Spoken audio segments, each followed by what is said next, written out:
नमस्कार दोस्तों, जय हरि विष्णु। स्वागत है आप सभी का हमारे चैनल पर। दोस्तों, आज मैं एक कहानी लेकर उपस्थित हुई। कहानी का शीर्षक है कल्याण के लिए। दोस्तों, एक बार नारद जी पृथ्वी पर विचरण कर रहे थे। घूमते घूमते वे एक नदी के किनारे साधु आश्रम में पहुँचे। उन्होंने दूर से देखा कि वहाँ एक युवती बैठी रो रही है। उसके दोनों ओर दो बूढ़े व्यक्ति बेहोशी की हालत में पृथ्वी पर पड़े हैं। वे कभी लंबी सांस लेते तो कभी निढाल होकर लेट जाते।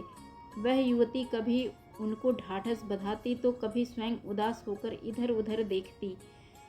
ऐसा लगता कि जैसे वह लगातार सहायता के लिए हाथ उठा रही हो, परंतु उसे अभी तक कहीं से कोई सहायता नहीं मिल पा रही थी।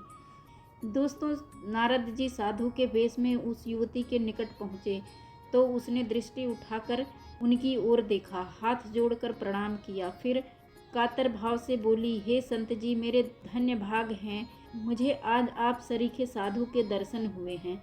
मेरे मन का संताप कम होगा। दोस्तों, नारद जी ने पूछा, हे देवी, आप कौन हैं? ये दो वृद्ध पुरुष कौन हैं? आपकी सेवा इतनी दासियां कर रही हैं, फिर भी आप उदास हैं। मुझे पहले अपना परिचय दीजिए। दोस्तों, वह युवती बोली, हे साधु, मेरा नाम भक्ति है। ये दोनों मेरे बेटे हैं। एक का नाम वैराग्य है, दूसरे का नाम ज्ञान है। ये देवियां गंगा, यमुना आदि विभिन्न नदियां हैं। समय और परिस्थितियों का ऐसा चक्कर चला है कि मेरे पुत्र मुझसे पहले ही वृद्ध दिखाई देने लगे हैं। हम पृथ्वी पर विचरण कर रहे थे कि मार्ग में ही मेरे पुत्रों का यह हाल हो गया। प्रारंभ में सब कुछ ठीक रहा, तब सत्य का राजा था। मेरे साथ मेरे पुत्र भी हिम्मत वाले थे, युवा शक्ति से संपन्न थे, परंतु धीरे धीरे समय बीता, वातावरण दूषित होने लगा, धर्म के नाम पर पाखंड होने लगा, धन की लालसा में लोग बहुरूपीय हो गए, लोगों का धन छीनने के लिए वे पापाचार करने लगे, स्त्री पुरुष में कलह चलने लगा, घरों के बाहर स्त्रियों का राज्य हो गया। नर अपनी पत्नियों को केवल काम पूर्ति के साधन से अधिक कुछ नहीं मानते थे। इस प्रकार संपूर्ण वातावरण दूषित हो जाने के कारण हम सब की ओर किसी का ध्यान ही नहीं जाता था। इसीलिए हम तीनों बूढ़े हो गए। परंतु कालांतर में जब हम यहाँ ऋषि आश्रमों व संतों की नगरी में पहुँचे तो कुछ लोगों को भक्ति में लीन पाया। मेरी कदर हो गई, मैं फिर से तरुणी हो गई। परंतु मेरे इन पुत्रों की इच्छा किसी को नहीं हुई। यहाँ के लोग भी अंधी भक्ति में लीन हैं। ना तो कोई ज्ञान को भक्ति के साथ जोड़कर रखना चाहता है और ना ही अत्यधिक ज्ञान और भक्ति के योग के कारण उत्पन्न मायावी संबंधों से वैराग्य ही चाहता है। यहाँ वैराग्य का अर्थ घर गृहस्थी छोड़ देने से नहीं है, बल्कि मायावी बंधनों से चिपक कर न रहने से है। अस्थाई माया जो मिट जाने वाली है से इतना नहीं जुड़ जाना है कि इसे प्रभु ही जानकर इसी की आराधना करने लग जाना हो, बल्कि इस माया को प्रभु की छाया रूप मानकर प्रभु से प्रेम करो। छाया स्वयं तुम्हारे पीछे चल देगी। ऐसी ज्ञान भक्ति ही वैराग्य है। हे महात्मा, मेरे दुख का कारण तो केवल इतना ही है कि मैं माँ होकर भी अभी युवा हूँ, जबकि मेरे ये दो पुत्र होते हुए भी मुझसे अधिक वृद्ध हो चले हैं। आप ही मुझे इस दुविधा से निकाल सकते हैं, क्योंकि मैंने सुना है कि संतों महात्माओं से अधिक सुख देने वाला इस विश्व में और कोई नहीं होता। दोस्तों, नारद जी ने सब वृत्तांत सुनकर कहा, हे साध्वी, सुनो, मैं अपने हृदय में ज्ञान दृष्टि से तुम्हारे संपूर्ण दुख का कारण देख रहा हूँ। तुम्हें दुख नहीं करना चाहिए, प्रभु तुम्हारा ही तो कल्याण करते हैं। वास्तव में मानव के कल्याण के लिए उसे भक्ति मार्ग पर ही चलना श्रेयस्कर होता है। ज्ञान व वैराग्य भक्ति से ही जन्म लेते हैं। मनुष्य माया की चकाचौंध में ज्ञान को भूल जाता है, इसीलिए उसे वैराग्य का तो मार्ग दिखाई ही नहीं देता। तब मानव अंधभक्ति का सहारा लेता है, जो धीरे धीरे पाखंड मार्ग पर चलने को उसे बाध्य कर देती है। पूजा स्थलों का प्रयोग पेट भरने के लिए, स्वार्थ पूर्ति के लिए तथा केवल धनोपार्जन के लिए ही होने लगता है। इस प्रकार के चलन से मनुष्य अपने अंध पतन के कारण कम आयु वाला बलहीन वृद्धावस्था को शीघ्र प्राप्त हो जाता है। दोस्तों, नारद जी ने उस तरुणी की बात ध्यान से सुनी और विचार किया कि इसका चिंतन होना स्वाभाविक ही है, परंतु उन्होंने उसे ढाढ़स बंधाया और बोले, हे माई, यह कलयुग है। इस युग में सभी कुछ नाम मात्र को रह जाता है। कार्य रूप में उनका स्वरूप बिल्कुल बदल जाता है। सुव्यवस्था के लिए बनाए गए वर्णाश्रमों को धर्मों का नाम दे दिया जाता है। ब्राह्मण केवल जाति का नाम ही रख लेते हैं, परंतु कार्य रूप में वे अधिकतर वैश्यों आदि का कार्य करते हैं, या वे अपने अपने आश्रमों को त्याग कर दूसरे वर्णाश्रमों की ओर प्रेरित रहते हैं। जब विद्वान ही अपने पद से भ्रमित हो जाते हैं तो बाकी लोगों का तो कहना ही क्या। इस प्रकार प्रत्यक्ष में इस बात का पता ही नहीं चल पाता कि कौन क्या करने वाला है। इसी कारण से इस युग में इतनी अधिक अव्यवस्था फैल जाती है कि सभी कुछ अनिश्चित हो जाता है। ऐसी स्थिति में किसी पर विश्वास करना संभव नहीं, क्योंकि मानव को अपने सूक्ष्म कर्मों पर आस्था ही नहीं रह पाती। उन पर चल पाना तो और भी दूर की बात है। उसी के कारण काम, क्रोध व लोभ मानव पर हावी रहते हैं। ऐसी स्थिति में हर वस्तु का सार समाप्त हो जाता है। इसीलिए ही तुम्हारी यह दशा हुई है। परंतु इस युग की यही विशेषता है कि थोड़ा सा ध्यान भक्ति करने से ही मानव को प्रभु आनंद की प्राप्ति हो जाती है। केवल इसी विशेषता के कारण ही इस युग का महत्व है। दोस्तों, भक्ति ने आश्चर्यचकित होकर पूछा, हे भगवान, यद्यपि आप जैसे संत महात्मा के दर्शनों से मैं धन्य हुई, मुझे मालूम है कि संत के दर्शन से ही भक्ति रस पैदा होता है, परंतु फिर भी मेरे प्रश्न व चिंताएं ज्यों की त्यों लगी हुई हैं। दोस्तों, नारद जी बोले, तुम व्यर्थ ही अपने आप को कोस रही हो।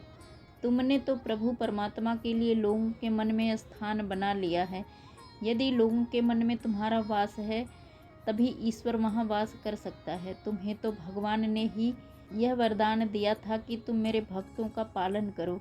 तुम्हारी श्रद्धा के कारण ही भगवान ने मुक्ति को तुम्हारी दासी के रूप में तुम्हें दे दिया है, और ज्ञान और वैराग्य को तुम्हारे पुत्र के रूप में।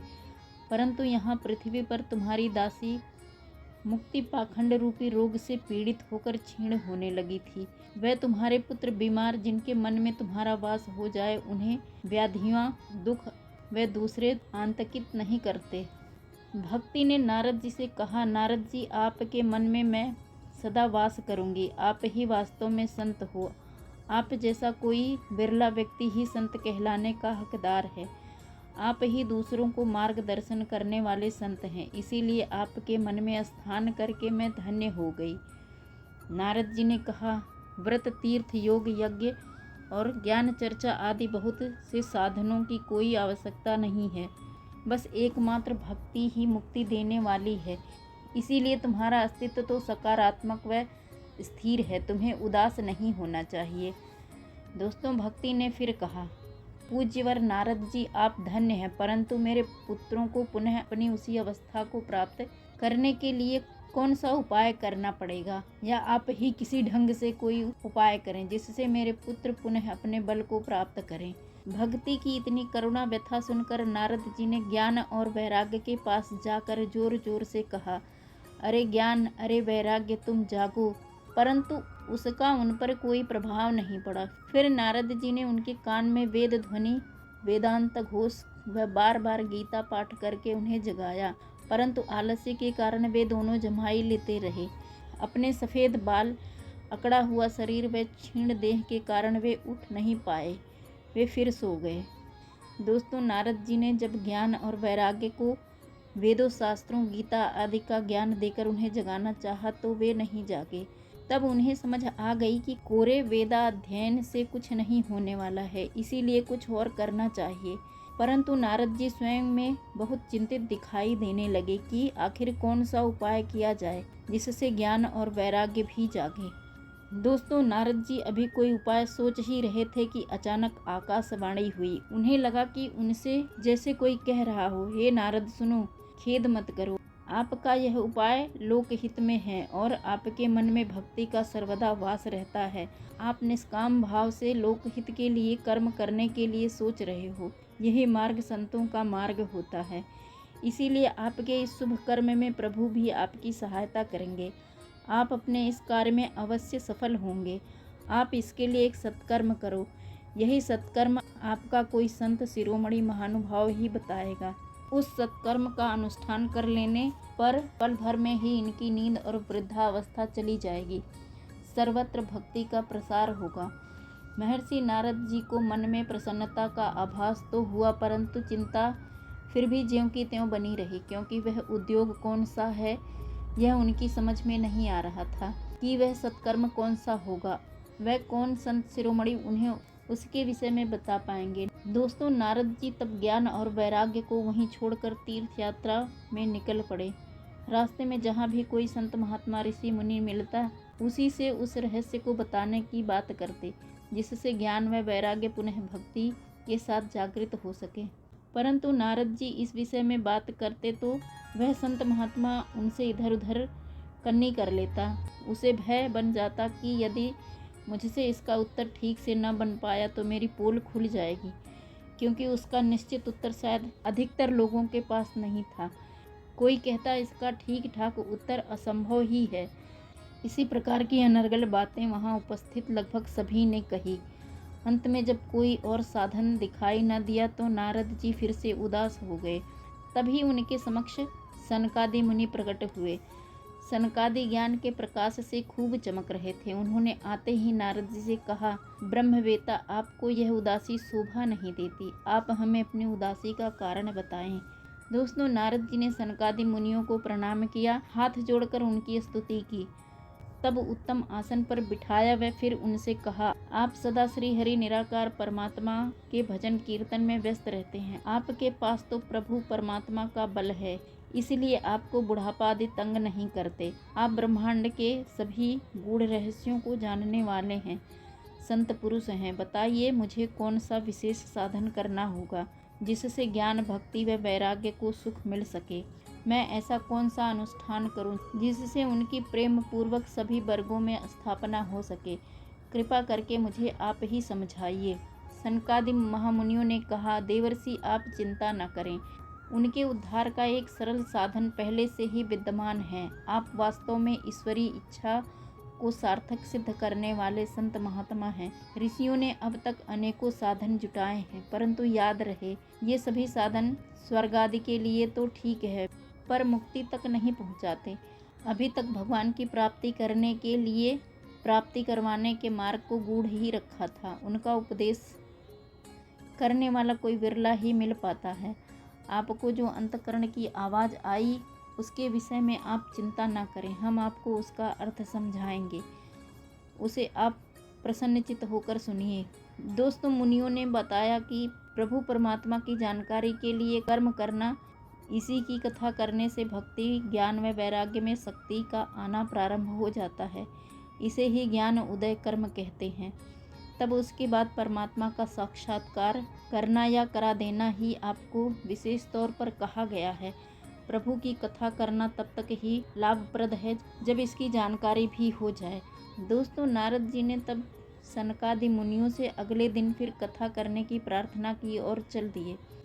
फिर ज्ञान, भक्ति व वैराग्य के पास ही स्थान बनवाकर सनकादि मुनियों के लिए आसन लगवा दिया। सभी लोगों के आने पर सनकादि मुनियों ने कथा प्रारंभ की।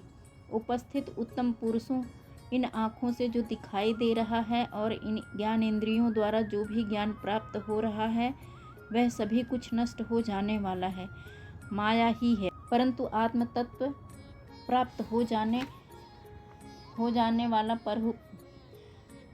वाला प्रभु परमात्मा का अनुभूति ही वास्तविक ज्ञान है। परमात्मा का दर्शन, परमात्मा की अनुभूति ही वास्तविक ज्ञान है।